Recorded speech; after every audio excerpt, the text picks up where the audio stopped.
The story begins in an abandoned construction place in the middle of the night. We see a boy being surrounded by a group of evil people who are armed with dangerous weapons while hanging above a cage full of zombies who are eager to eat the boy. We learn that the boy's name is Jong Zioyong. The woman asks if life is meaningless for him now because all of his friends are dead while she asks that. The cold sweat drips all over his face, and Jong remembers the good times he had in the past with his friends, and says to himself that it is all my fault that you guys ended up like that, and regrets that things went that way. Jong gets mad and screams at the evil woman that she deserves a miserable death, and that how a person can do something like that to fellow humans. The evil woman with a satisfied face is clinging to a man with a good build, and while she does so, she says that Jong is angry at her again. The man suggests to torture him slowly so she can vent her anger at him for having such a foul mouth. The man thanks Jong for the supplies, and because of the supplies they can live a comfortably live for a few more months before the supplies run out. But while he does so, he clicks a button, and so because of that, Jong falls with full force to the ground in the cage full of zombies who immediately get alerted by his presence. The zombies who are starving are running with full speed to Jong, and once they get to Jong they begin to eat him alive, while we see that Jong is coughing up blood because of the damage he is getting. Jong thinks to himself that if he had another chance to live again, he would make better use of it, and that he would make them pay for what they did to him and his friends so that he would never experience something like that again in his life.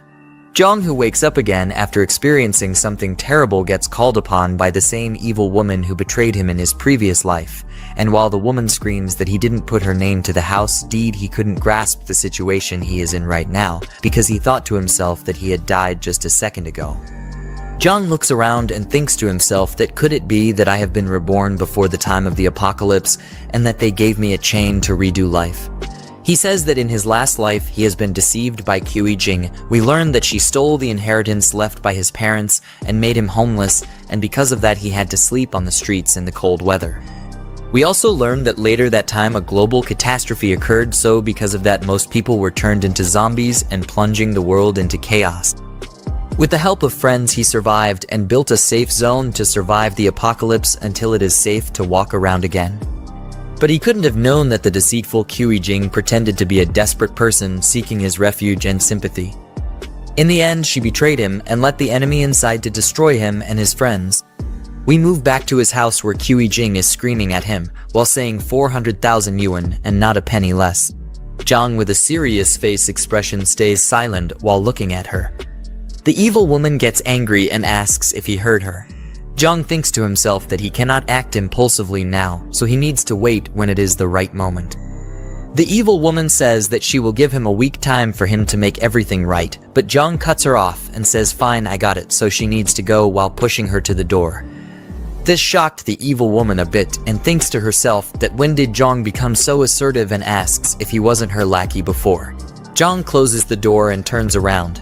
But while he does so, he looks at the clock and thinks to himself that he must prepare for the impending apocalypse that is going to happen in a month's time, because if he doesn't, the same will happen like last time. Jong gets shocked, and we see a system alert saying the apocalypse system is now active. We also see several system missions saying own a piece of land to get 10 points as system rewards for completing the mission. Jong asks in a surprised tone what those points can be used for once he completes a mission, and how he will be able to use them. We learn that there is a system store displaying different types of items which can be bought with system points he earns from mission rewards. We learn that in his previous life, he saved every penny he got to save up for the evil's woman bride price, which left him malnourished. Jong picks up his phone and gets a message saying, "Are you full?" and he thinks to himself that the zombies will be everywhere in a month's time, so he should eat good food until that happens.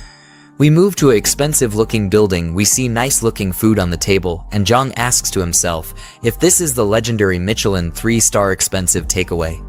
He wonders what a 300 yuan braised pork tastes like. While he puts the food in his mouth, his face expression turns into happiness after trying it. Then he screams that the food is unbelievably delicious. We see that the mech is enjoying his food like a pig, but gets surprised to hear a message from his phone when he is just enjoying his food. We see that he is being called by the friend of the evil women. He thinks to himself if that manipulative woman cried to her friend again, and sighs at the view of the name on the phone. The friend gets angry at Jong for treating her friend like that, and says that she only wanted him to prove his love to her. She also says that if you can't give her property, how can you love her, which is the stupidest thing I have ever heard. She says that Kui Jing was testing him a little and that he failed miserable, but if he brings 1 million by the end of the day in cash to them, she might help him to get her back to him.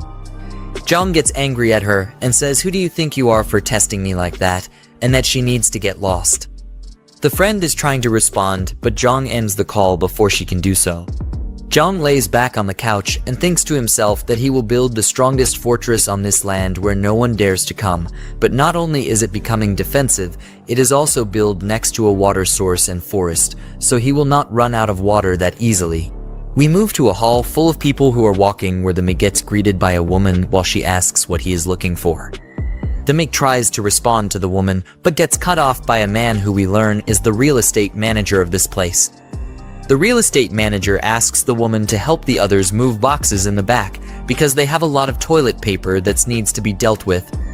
The woman tries to respond to her boss, but gets cut off before she could do so. The real estate manager asks if she has forgotten who taught her everything in this field of work, and with an angry tone sends her to the back to help. The manager turns around and says to the Mick that a broke loser in cheap clothes can't even afford a toilet, let alone a house to live in. The Mick, his face expression turns dark and gets angry, so he asks the real estate manager if he is looking down on people or if he is just an evil person. The real estate manager says that he looks down on dogs like him, and he further says that if the Mick can afford a toilet, he will live stream himself eating shit. Zhang says to the real estate manager that he will find some fresh, hot, steaming ones for him later to eat on stream. Zhang comes back to business and tells the lady worker that he is not here to buy a house, but to buy land for himself, saying this with a confident face. The real estate manager and the lady worker can't believe their eyes when Zhang pulls out a black pay card, and cold sweat drips from their faces. Every customer in the building is shocked beyond belief, so they are asking what Zhang means by buying land and if he knows how much money it will take to purchase a piece of land. Another customer explains that he has never seen anyone buy land so easily. They exclaim that Zhang must be a wealthy person to buy such expensive land. The lady worker still cannot believe her eyes and asks Zhang to please follow her because she will give him the best detailed introduction available. While they are walking away, the real estate manager, with an annoyed expression, says that everyone knows how to brag, but he is not capable of paying for such expensive land. Zhang takes a seat on a chair provided by the lady worker, who further explains that these are the land pieces they currently have available, so Zhang needs to look carefully at which piece of land he wishes to buy. Zhang explains that there is no need to do so, and that he will just explain what kind of requirements he needs for his land. After that, she will need to look for the land that fits his requirements. Zhang further explains his requirements, such as proximity to mountains and water, so he has a water source. He also specifies that it needs to have convenient transportation and should have large buildings on top of it. The lady worker thinks hard before she answers, but is interrupted by the real estate manager, who adds that there is a piece of land in the East District that fits Zhang's requirements. The lady worker asks in a surprised tone why he suggests the East District, as there are still unfinished factory projects there and they cannot sell such land to a client. The real estate manager becomes angry and says that this broke loser's requirements are outrageous and that he is not here to buy an expensive piece of land, but to cause trouble for them. Young is surprised to hear that there is a piece of land that fits his requirements and asks the lady worker for confirmation. She responds positively but further explains that there are still unfinished factory projects because the construction team leader ran off, and there is no one to finish the work in time. Zhang thinks to himself that it is a great location because it fits all of his requirements. He further says that if he puts up barbed wire, it will be easy to defend, and the unfinished factories will also save him a lot of money. Zhang tells the lady worker that he will take that piece of land and would like to make a contract now so he can pay right away. The lady worker takes the papers back from Zhang and says in a scared tone that they are sorry for offering something like that. However, after she hears his response, she gets a shocked expression on her face and asks Zhang if he really plans to buy land with unfinished projects. Zhang confirms that he does and says that someone is waiting to eat some fresh poop later, so they should hurry with the contract and down payment, while the real estate manager is sweating cold drops of sweat. A while later, we see the real estate manager holding a receipt and saying that it is impossible. He further says with a dumbfounded face that he really paid a $300,000 down payment and questions how someone can buy such expensive land with unfinished projects on it. Jong explains to the real estate manager, who still cannot believe his eyes, that he made the down payment and that it is up to him to perform in front of the camera, so he should at least enjoy it. Having had enough, Jong walks away, while other customers tell the real estate manager that they have turned on the live stream, so he needs to hurry up. Another customer adds that his stomach doesn't feel good, but promises that it will be fresh for him. Jong thinks to himself that he has spent all the bride money on buying that piece of land, but now he needs to figure out how to get money to stockpile supplies for himself. As Jong ponders, a fat man walks past him and wonders if that was indeed Jang. The fat man continues to his destination, but is surprised to see the real estate manager being forced to eat poop after making a deal with Jong. The real estate manager, in a state of shock, protests that he doesn't want to eat poop, but the people ignore him and keep putting the poop in his mouth. The fat man, now angry, exclaims about what the hell is happening in his absence. We then move to the evil woman, who is meticulously doing her nails. She receives a call from the fat man and answers, greeting him and asking if he remembers her. The fat man cuts her off, asking if she knew that Jong went to the real estate company to buy an expensive piece of land. The evil woman gets upset and asks how a broke loser like Jong could afford something so costly. The fat man explains that it was a $300,000 down payment, so he must have used the bride money. The evil woman becomes even more upset, fuming about how Jong could use her money, but the fat man calms her down and tells her she needs to figure out what's going on with him. The evil woman says that she will expose Jong online for using her money, and for doing so behind her back. We then return to Jong, who thinks to himself that buying supplies and building a base requires a lot of money, and he doesn't know where he can get such an amount when he's broke. Suddenly, there's a loud bang on the door, which surprises Jong. It turns out to be the evil woman with her friend. Jong asks what they are doing there, but the evil woman cuts him off, accusing him of spending her money behind her back. Jong is dumbfounded and asks what she means, but the evil woman insists that she knows everything, including how he used her bride money to buy a piece of land, and since it was her money, the land now belongs to her. Jong becomes angry and asks if she has suddenly gone crazy. He explains that he has plenty of money while slapping her with a stack of cash. As the evil woman looks on in disbelief, Jong makes it clear that he will never give her anything and asks if he's dumb for knowing that she has been having an affair with the fat man for a long time. The evil woman begins to sweat coldly, wondering how Jong found out about the affair. Her friend jumps in, saying that it's just a misunderstanding between a couple and that they need to take it easy.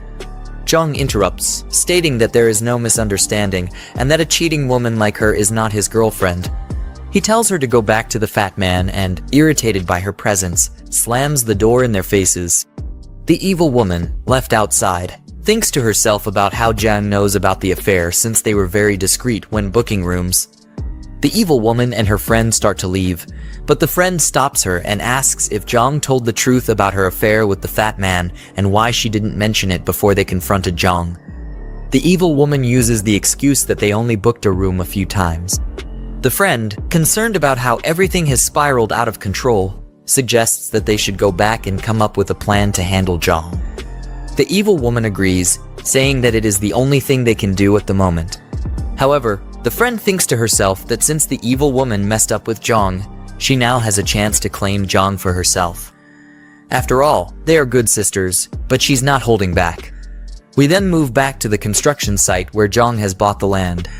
Jong is asking a middle-aged man how long the renovations will take to complete.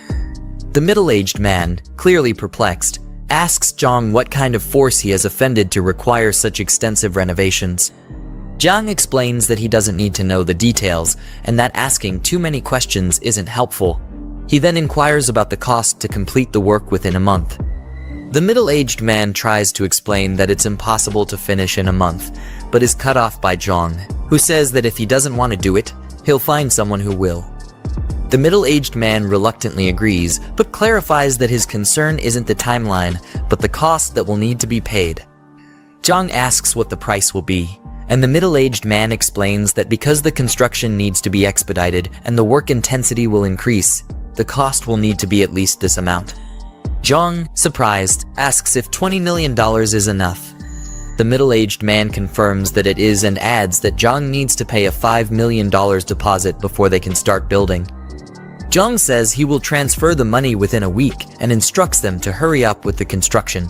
The middle-aged man tries to respond, but is cut off by Jong, who adds that if the deposit isn't paid, the land will be his, so the man shouldn't worry about the payment. The middle-aged man agrees and acknowledges Jong's terms. Suddenly, the friend of the evil woman calls out to Jong. He turns around with a confused look on his face. The friend clings to Jong's arm and asks him what he is doing there. As the crazy witch's friend clings to Jong innocently, she asks him what he's doing there. Jong looks down at her in anger and remembers that she was the one who persuaded the crazy woman to swindle him out of his family's property in his past life. He swore to pay her back twice the misery he suffered, with his face still filled with rage. The friend, on the other hand, was still asking what he was doing there while trying to act like a good girl. She asked him if this was the land he bought and complimented the scenery, calling it a very nice place. She then asked if he planned to build there, while desperately squeezing her melons against his arms. Jong pushed her away and told her that whatever he was building had nothing to do with her. The girl was completely shocked at his actions. She didn't think a pathetic loser would have the mind to push away a hot chick like her. She asked herself what was going on and didn't understand why Jong was acting so weird that day. In a normal circumstance, just touching her hand would make him blush and his heart race. But now he was completely irritated by her presence. Even after deliberately caressing his hands, he still had no reaction towards her. While she was angry and nervous, Jong went ahead to talk with the construction workers and told them that the gates needed to be expanded. The crazy girl's friend called out to him, but he just ignored her like a piece of garbage. Since he had broken up with Kiwi Juing, the friend didn't want to miss the opportunity to take Jong for herself. She saw it as a golden opportunity for the land to be hers. She gritted her teeth and clutched her hand in desperation as she thought about how to make things work in her favor. Back at Jong's home, he sat down on his couch with the documents of his newly bought land laid out on the table. He said that he had pledged the house to the bank, but it only got him $3 million, which wasn't nearly enough for the first phase of the construction. He needed to figure out how to get more money into his broke pockets. With a serious look on his face, he thought that since the apocalypse was coming soon, it wouldn't matter if he sold the house multiple times, and then concluded that he would do just that. Suddenly, he heard loud bangs at his door and a voice yelling at him to open it. As he walked to open the door, he said the voice belonged to his downstairs neighbor, Grandpa Lai. The old, rickety man was a nuisance who had some money, and he owned the first and second floors of the building where Jian lived. Lai also wanted to buy Jong's third floor, but the house was meant to be his matrimonial home, which was why he didn't want to sell it. As Jong grabbed the door handle, he said that the old man was always causing a ruckus, splashing paint, dumping garbage, placing funeral wreaths, and jamming the locks. He opened the door, and Grandpa Lai immediately accused him of going clubbing the previous night. Jong yelled back at the man and asked if he was done with his silly theatrics. He told the man that he went to bed before 10 last night, so there was no way he could have gone clubbing. Lai said that he didn't care and that he heard something, but Jong cut him off and told the old man to stop his annoying rambling. He was fed up with Lai and his crazy stunts. Since the old man wanted the house, Jong said that he'd sell it to him. The old man was completely stunned and asked Jong if he was really serious. Jong looked down at the monkey-faced old man and said that he'd sell it on one condition, and Lai asked what it was. He told the old man that his new house wouldn't be ready until after 6 months, so he needed to stay there for that amount of time. Before that, the old man would have to pay him a total of $5 million for the house all at once. With that, he'd be able to pay off the loan on his new house. Lai was about to respond, but Jong cut him off and said that if he didn't agree, then he should forget it, while slowly closing his door. Lai stopped the door, pushed his head in, and nervously said that they'd have to sign a contract to avoid any regrets. Jong looked really irritated as he looked at the ugly old man and told him that the contract wouldn't be a problem.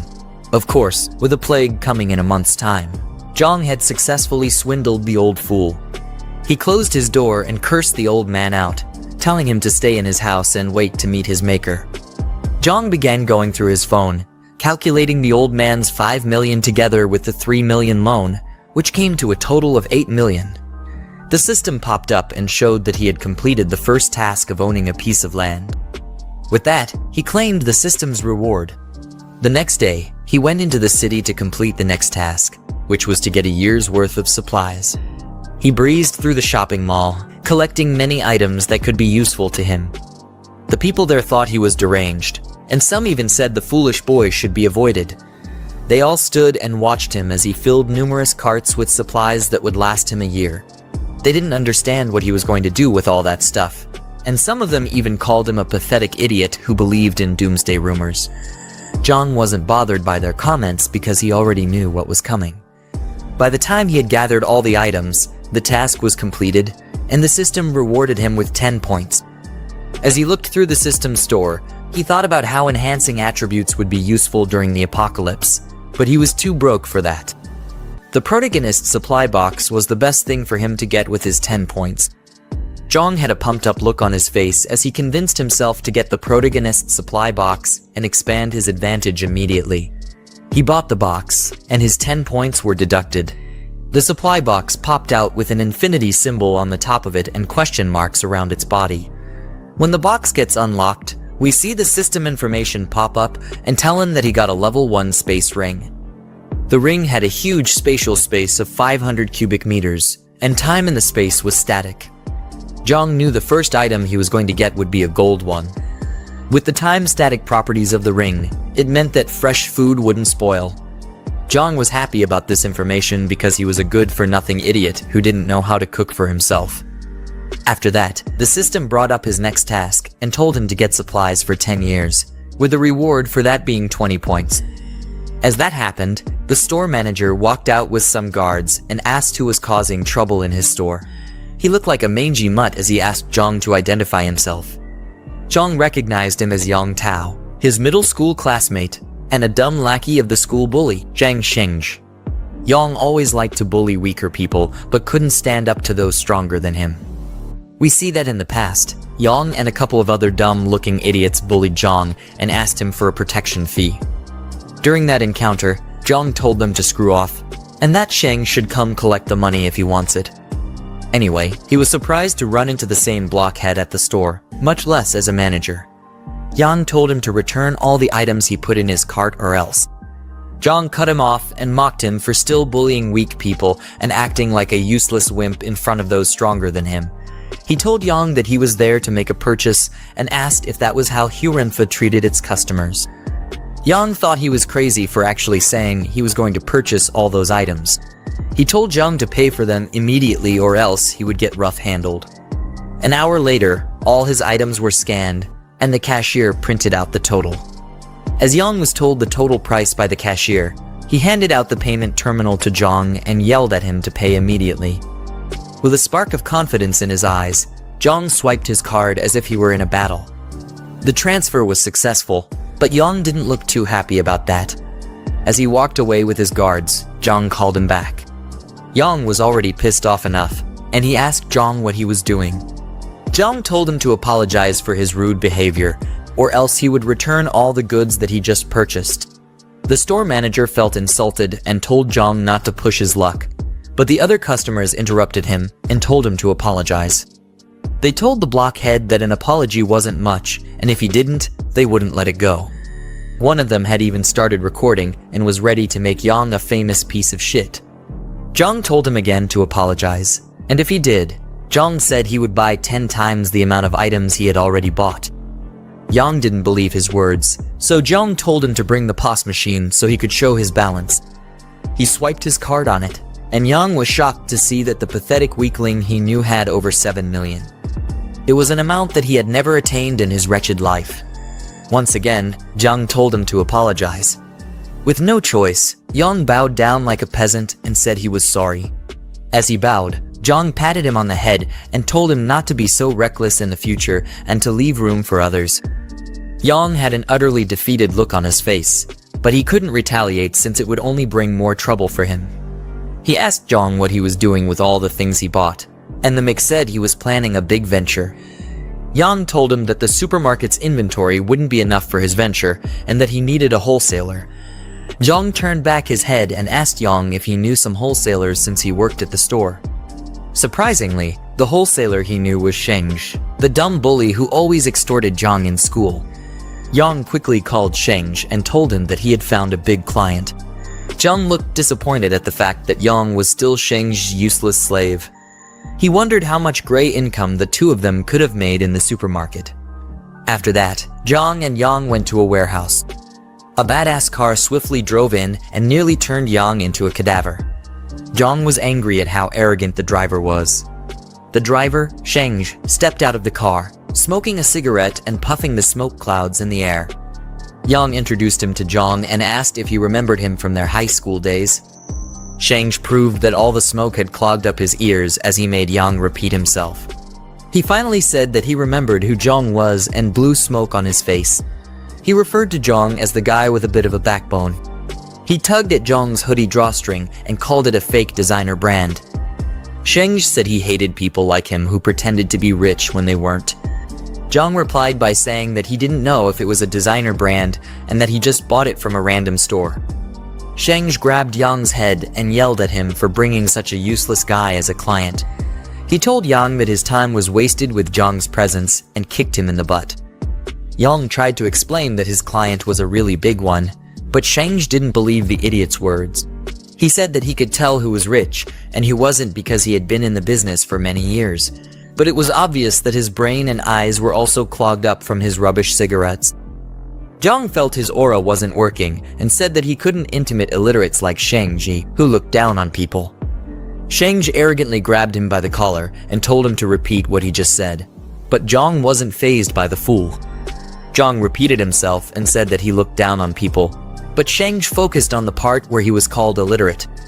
Jong took it that he didn't mind being told that he looked down on people. Yang then tried to calm down the situation and said that Sheng's sore spot was when people called him illiterate because he really was one, and he hated being called that the most. Sheng kicked him to the side like a trash can and told him to shut up since he could talk so well. Then he threatened Jong by saying that he wouldn't leave there standing if he didn't buy a truckload of goods. Jong whipped out his phone and told the dumb bully to stop tugging on his collar and show him the account he was going to pay to. Seconds later, he wired $1 million to Sheng, who was surprised to see such an amount of money. He looked completely baffled as he read the transfer details on his phone. Jong let him know that there was no other reason for him to be there. He said he was going to buy $5 million worth of goods. Then he told Sheng to load up the truck with the rest, and he would pay the balance when the goods were ready. Sheng asked him what kind of goods he wanted, and he replied, saying it was rice, salt, and basically anything that was edible or drinkable. He wanted it all. Then Sheng, with a sly smile on his face, told Jong to follow him. Unknown to Jong, Sheng planned to give him a batch of food that was nearly expired. They went into the warehouse, where it was filled with barrels and crates of different kinds of supplies. Sheng offered to give him a 10% discount if he took the whole batch. He was going to stoop to any level to get the goods off his hands. Jong told him it would depend on the quality of the goods as he walked towards the crates. He got to one of the crates, picked up a brown bag, and began to analyze the item. Looking closely at it, he told Shizheng that everything was nearly expired, except for the outermost layer. Jong called him a shrewd man for trying to set him up like that. Sheng was surprised that he was able to figure it out. Caught between a rock and a hard place, he then offered Jong a 50% discount. Jong told him that there was no need because he was only using the $5 million to buy the best quality goods. He then said that he had other plans for the expired goods, and Sheng wondered what this crazy guy was talking about. Jong was going to take the nearly expired goods at the 50% discount, but the payment would arrive a month later. Sheng asked what would happen if the goods expired, and he didn't get his payment, but Jong assured him that he would mortgage his house to him if that happened. Sheng was still curious as to why someone would buy that many nearly expired goods. He asked Jong what his channel was, to which Jong replied that the channel was himself. Jong told him that even expired goods would be worth a fortune in a few days, as he tapped Sheng's shoulder. A cold sweat ran down Sheng's face, and he looked like he had already shit on himself. With a shaky voice, he asked Zhang what he meant. But Zhang told him